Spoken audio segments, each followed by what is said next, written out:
Hello everyone, welcome back to my channel. I just want to firstly say Happy New Year if you're watching this the day that it goes live. So much has happened this year and I'm just so grateful that you guys have been watching through this entire journey. We've created so many amazing projects together and I thought what better way to ring in the new year than with some new DIY project ideas. One of my biggest goals for the new year is to try out some new techniques, so that's what we're gonna do today. These projects are actually inspired by pieces that I've had pinned on my Pinterest board forever. So I thought I would attempt to make them for a lot cheaper with some items from IKEA. And even though I am using IKEA specific pieces, you can definitely take these project ideas and use them with whatever you can find at your local stores as well. I'm also gonna total everything up so you guys can see exactly how much each of the projects cost. I am so excited. Let's go head to IKEA and see what we can find. Okay, we just got here and I actually brought a huge bag of returns. It's literally all of the curtain stuff that I didn't use from our bedroom, and luckily they have a really good return policy, so I have to return all of this and then we can go shopping. Guys, it rained today, which is very unusual for Southern California. It's been raining for like the past couple of days. Girl Math is getting store credit, so then everything that I buy today is technically free.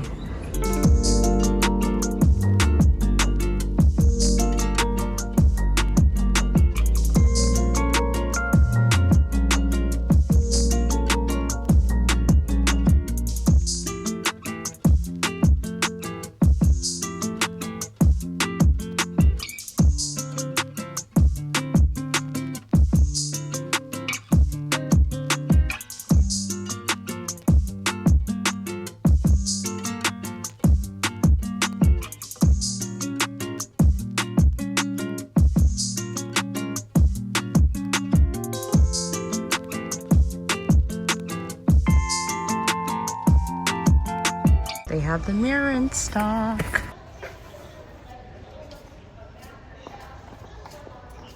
I'm so excited for this project. Let me pull up the inspo. Also, what do you guys think about this backdrop? I am honestly feeling uninspired by it. I feel like it could be a lot better, so I really want to make this pretty because in videos, it just doesn't look that great. This was always supposed to be temporary, and now that it's been a couple of months, I really want to change it. So I have some ideas for it, but let me know what you guys think in the comments. So I picked up a new item at IKEA. It actually wasn't on display, so I'm a little bit nervous to see what it actually looks like in person. But this project is actually inspired by an anthropology mirror that I've had pinned forever. These are pretty expensive. The mantle version is $700, and the floor version is like $1,200 or $1,300. So obviously very pricey, but it's also very beautiful. And this mirror is only $30, so let's see how it looks.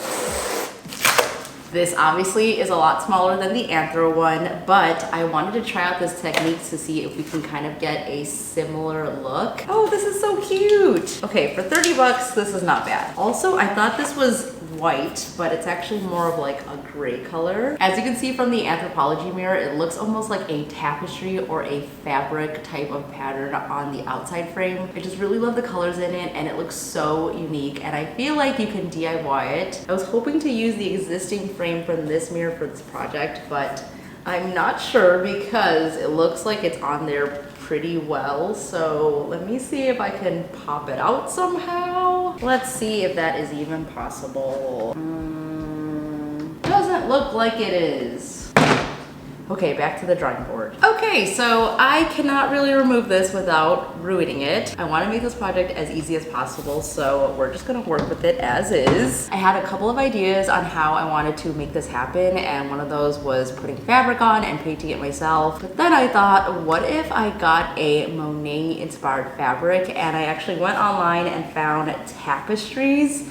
And these are really cool because they come in large sizes. They're also pretty inexpensive because I got these for like $12. And I'm sure you can go to the fabric store and find a really cool pattern, but I wanted to get something that looked like a painting. So this is the first one. It is the water lilies painting.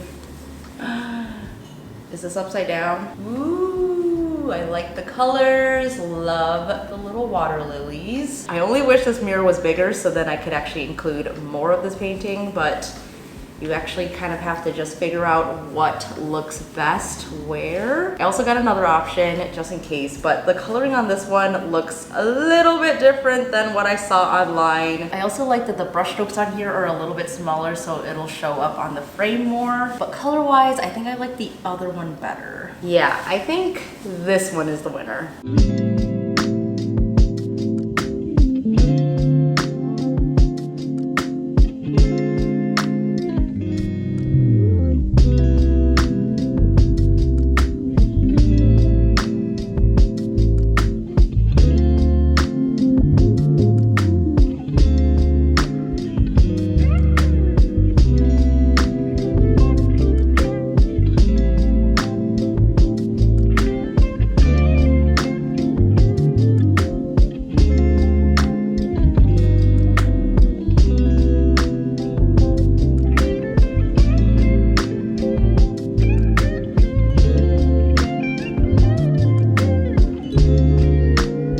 I'm leaving a lot of extra fabric just in case I mess up, but I'm planning to use Mod Podge to glue this down, and I think I should do the flat parts first just to make sure everything is in place. Then let that dry and then do the edges afterwards. I feel like that is probably the best game plan. It would have been better if I was able to take the frame off, but I'm going to try my best to get it to work this way. I'm not too concerned about the outer edges in terms of gluing it, but when it comes to the inner parts, it's a little bit harder to make sure that it's secured and looks clean. So I want to try to do my best. And I'm also using a matte Mod Podge just because I like the look of that, and I think it'll kind of tone down a little bit of the shine in the fabric. Okay guys, let's try this. Who the hell is smoking in here? This is definitely one of those projects that looks a lot easier to do than it actually is, but it really does just take some patience. You have to work section by section and wait as the glue dries down so that the fabric can adhere and lay flat onto the frame. And I found that using a plastic card or a squeegee was really helpful just to flatten all the edges down and kind of tuck it underneath the frame. I also used a hairdryer to help speed up the process, and I used Mod Podge on top of the fabric so that it would saturate it and kind of create a top coat. I really like this project idea because you can really customize it to suit your own personal styles, so you can use different fabric patterns and colors. You can even do different frame shapes or even create your own, so the possibilities are endless. And now that we're feeling a lot more settled into our home, I definitely am loving adding fun colors like these blues and greens in my house. I definitely think we're going to see more of that in 2024, and I would love to hear what your trend predictions are for the new year. I feel like in the past couple of years, we've definitely strayed away from the plain white minimalist aesthetic. I'm definitely here for embracing color in the new year, and I'm excited to see what we can make in 2024. I've let this dry down completely, and I'm pretty happy with the pattern and how it looks. Now I have to cut off this excess fabric in here, which I'm actually pretty nervous about because I'm not sure if it's gonna be a clean cut or not. Ideally, I would use an X-Acto knife for this, but I cannot find mine anywhere, so I'm just gonna use a box cutter, and I'm gonna try my best to not cut into the mirror at all. Please cut clean. Ooh. I think it's working. Okay, in some parts it's cutting very easily, and others it's not. It's working, guys. It's working!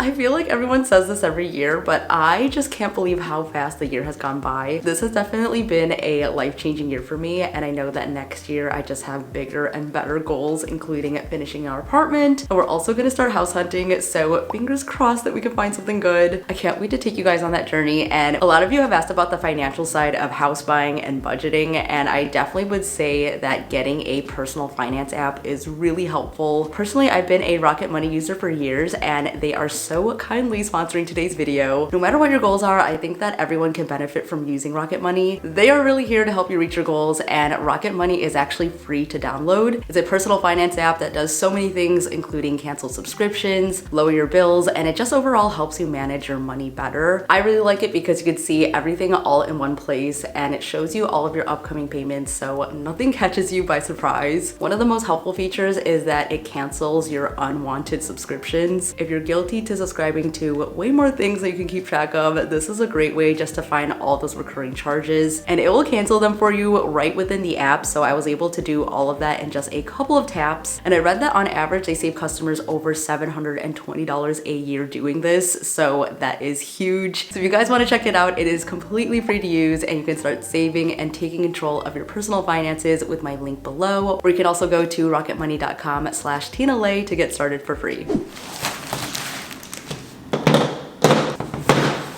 I've been seeing flower lamps everywhere lately, so today we were going to make one. I picked up this little bendy table lamp from IKEA. I thought this would be nice because the shape is literally like all the ones that I've been seeing online, plus you can move it up and down, so you can position this wherever you want. And if you want to make a larger floor lamp version, I will link an option below for you as well. The ones that I've been seeing online are actually pretty pricey, and they're also more playful looking, and I wanted to create a version that's a little bit more vintage. This is another one of those projects that have been on my Pinterest board forever, so I'm going to finally attempt it today. So I have a bunch of crepe paper rolls here. This is kind of like the crepe paper that you would use for birthday parties, but it's a lot larger. And it's also a lot more sturdy, so it's not going to rip. I have a bunch of different options here. I haven't really decided what color I want to do yet. I'm kind of leaning towards this mauve color or brown, but I feel like I do everything in brown, so I might just go with this one, or even this beautiful blush color. So we will see. So this is going to be our petals, and I'm also going to use a floral wire. This is going to help shape the petals. Never done anything like this before, so I'm hoping that it comes out good.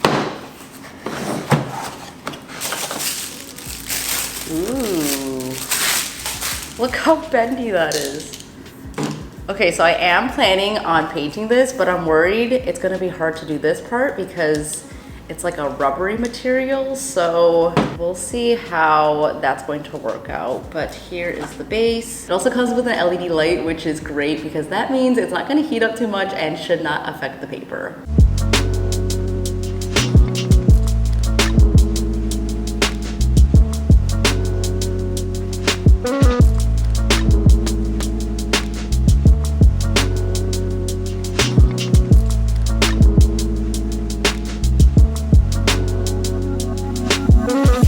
My petal shapes right here, and I'm still deciding between these two colors.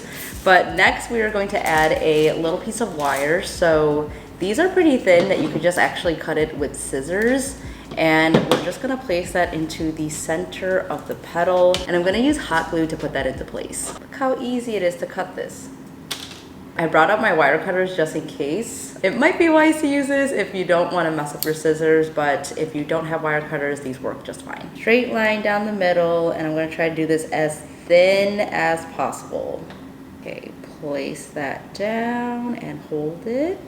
There we have our first petal, and what you want to do now is basically shape the edge so that it's nice and ruffled. So you just want to stretch it back and forth, and it gives you this beautiful edge. I don't know if I should have left the edge like this or do a point. Now we have a nice wavy edge this way, and to get the bend in the petal, that's what the wire is for, so you're able to shape it however you like. So this makes it nice and bendy and keeps it in place. And once we place it onto the actual shade, it will hold the shape. Place it on here, and I'll glue it into place, but for now I'm just gonna wrap it around with the wire just to see how it looks. Look at how cute!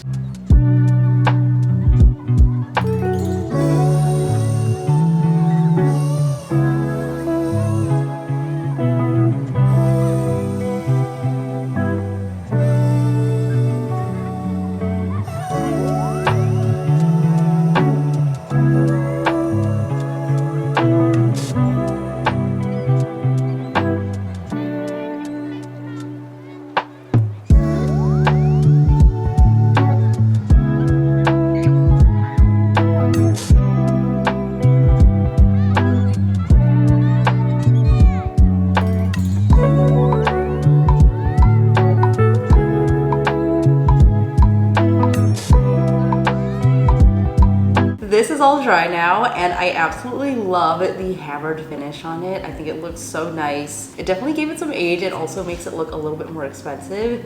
And this part is actually still bendy. I was afraid that the spray paint was going to affect it, but as you can see, it's still fully functional. I have all of my petals here, and I think I'm gonna start with some of the smaller ones on the inside and then work my way outwards. I left the bulb unpainted, and I'm actually not sure if you are supposed to replace this whole thing when this dies, because I don't think you could just take out the LEDs. So if anyone knows, please let me know in the comments. I have my hot glue gun, and I think the game plan is to glue it on the actual arm of the light rather than on the bulb. It is still honestly wild to me that you could take a basic lamp like this and turn it into something so beautiful and magical. I feel like this past year I've really gotten into lighting, and creating DIY lights has proven to be so much fun and actually simpler than I thought it would be. I definitely feel more inspired to create even more lights next year, so I'm not gonna stop anytime soon. And I also just want to thank you for supporting this channel this past year. It truly is a dream that I can share these projects and videos with you every single week, and I just have a feeling that next year is going to be even bigger and better.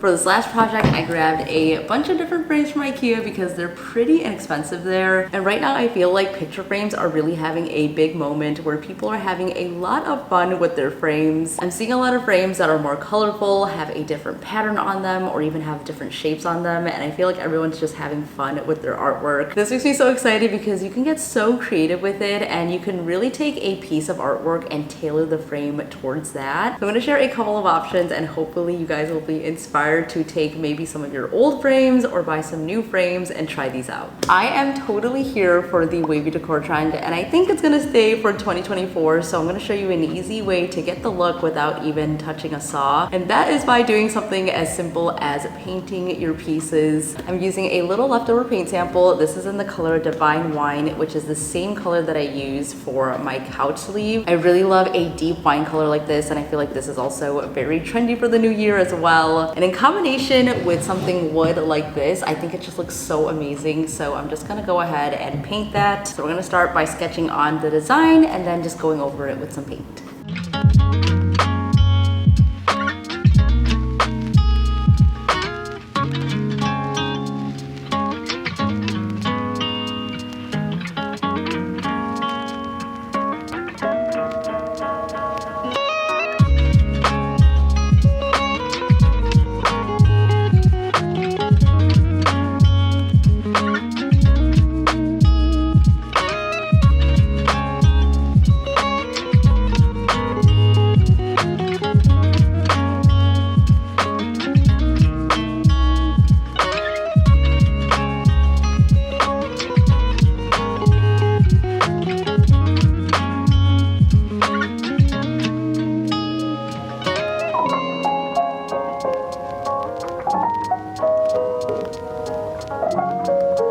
So I just primed this and it is ready to go. I really love the detailing on it, but I think that the white just did not do it justice at all. I want to make it look like a vintage frame, which sometimes is hard to come by. So I want to show you guys an easy way to transform a simple frame like this. So we're going to start with a dark base. You either want to use black or brown, and then you want to use some type of brass or gold on top. Rub and Buff is really great for this, but if you can't get your hands on that, I would also recommend a gilded paint like this one, and I'm using it in a brass color.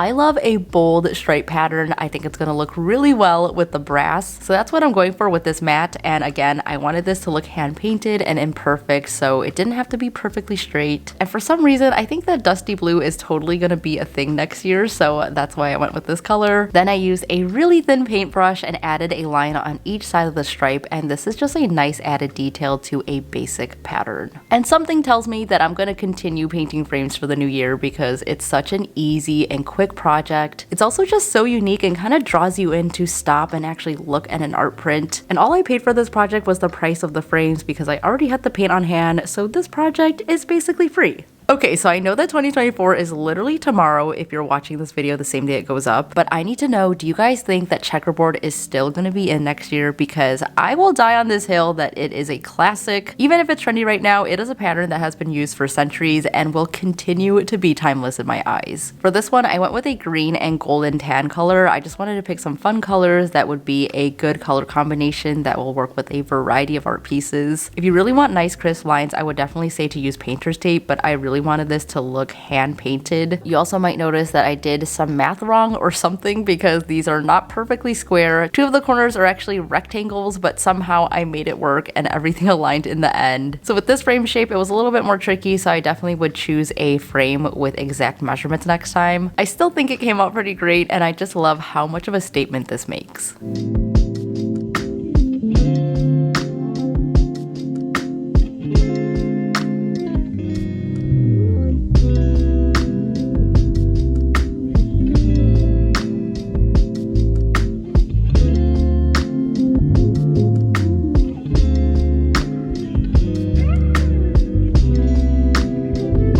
That is a wrap on this video, you guys. Let me know which project was your favorite below. It's always so hard for me to choose a favorite, but I think mine has to be the flower light just because of how magical it looks in the room. Look at how pretty it is just sitting on my nightstand. I love it so much. I hope this video gave you ideas and some inspiration to create something beautiful in the new year. 2023 has been amazing, and I'm so grateful that you guys have been here throughout the entire year. There's so much more I want to share with you guys in 2024, so if you haven't yet, make sure you subscribe so you don't miss out on any future videos. Don't forget to check me out over on Instagram. I post on there every single day. I want to wish you guys a happy new year. Thank you so much for watching. Stay inspired, and I will see you in the next one.